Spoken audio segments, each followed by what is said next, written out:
A little while ago, my office, along with a fabulous group of attorneys general of 9 states, filed under seal a multi-state lawsuit in the United States District Court of the Southern District of New York to halt the proposed merger of telecom giants T-Mobile and Sprint, because when it comes to corporate power, bigger isn't always better.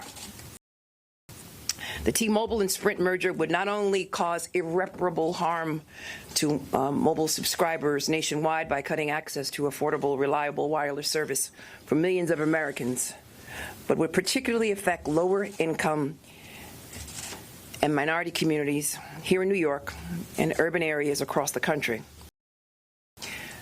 The deal is bad for consumers, it's bad for innovation, it's bad for workers.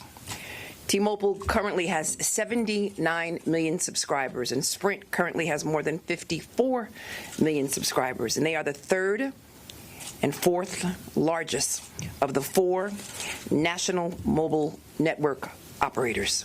But once they merge and are the size of Verizon Wireless or AT&T, we have no doubt that consumers would be deprived of the benefits of competition.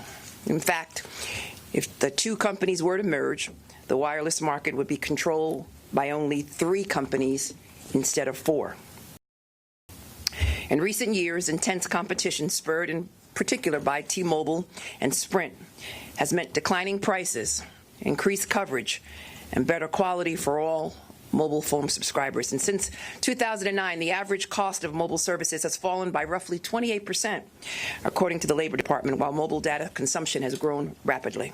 But the merger would put an end to that fierce competition, which has delivered so many benefits to so many consumers. So we won't allow New Yorkers or any Americans across the country to foot higher bills just so that T-Mobile and Sprint can make a larger profit. We must also consider what the merger would do to rural communities across our state and nation.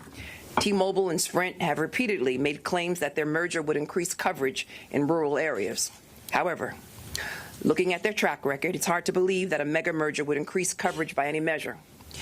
To many upstate, central, and western New York communities, they still struggle today for 3G and even 4G coverage. This is largely because cell phone towers have not been built in those areas, and nothing in this proposed merger would expedite the building of new towers and/or a 5G network. We cannot let large corporations gain more and more power over our lives through anti-competitive practices that only serve their interest, undermining the competitive spirit of our economy, limiting political discourse, and causing harm to consumers. As has been the case in so many instances recently, the states have stepped up to change course. And today's action is the beginning of a renewed focus by my office and other state attorney generals on antitrust enforcement and the harms caused to consumers and the economy when market power is unchecked and unregulated.